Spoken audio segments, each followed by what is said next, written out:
आज हम सुनेंगे श्रीमद् भागवत गीता के बारे में। श्रीमद् भगवद गीता।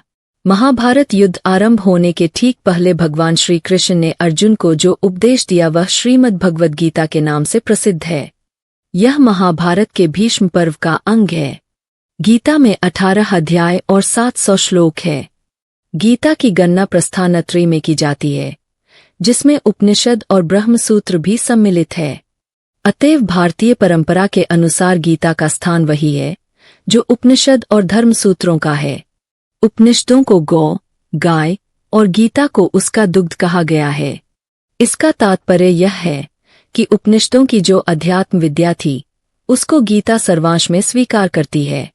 उपनिषदों की अनेक विद्याएं गीता में है, जैसे संसार के स्वरूप के संबंध में अश्वत्थ विद्या, अनादि अजन्मा ब्रह्मा के विषय में अव्यय पुरुष विद्या, परा प्रकृति या जीव के विषय में अक्षर पुरुष विद्या और अपरा प्रकृति या भौतिक जगत के विषय में क्षर पुरुष विद्या।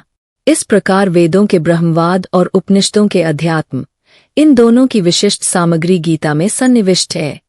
उसे ही पुष्पिका के शब्दों में ब्रह्म विद्या कहा गया है। महाभारत के युद्ध के समय जब अर्जुन युद्ध करने से मना करते हैं, तब श्री कृष्ण उन्हें उपदेश देते हैं और कर्म व धर्म के सच्चे ज्ञान से अवगत कराते हैं।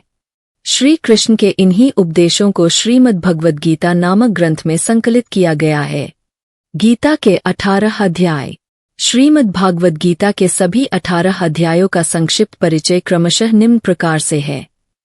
1. अर्जुन विषाद योग, सेना का सैन्य निरीक्षण। 2. सांख्य योग, गीता का सार। 3. कर्मयोग। 4. ज्ञान कर्म संन्यास योग, दिव्य ज्ञान। 5. कर्म संन्यास योग, कर्म वैराग्य योग। 6. आत्म संयम योग, ध्यान योग। 7. ज्ञान विज्ञान योग, भगवद ज्ञान की प्राप्ति। 8. अक्षर ब्रह्म योग, भगवान की प्राप्ति। 9. राजविद्या राजगुह्य योग, परम गुप्त ज्ञान। 10. विभूति योग, श्री भगवान का ऐश्वर्य। 11. विश्वरूप दर्शन योग, विराट रूप। 12. भक्ति योग। 13. क्षेत्र क्षेत्रज्ञ विभाग योग, प्रकृति, पुरुष तथा चेतना। 14. गुणत्रय विभाग योग, प्रकृति के 3 गुण। 15. पुरुषोत्तम योग। 16. दैवासुर समद विभाग योग, दैवी तथा आसुरी स्वभाव। 17. श्रद्धात्रय विभाग योग, श्रद्धा के विभाग। 18. मोक्ष संन्यास योग, उपसंहार संन्यास की सिद्धि। गीता जयंती।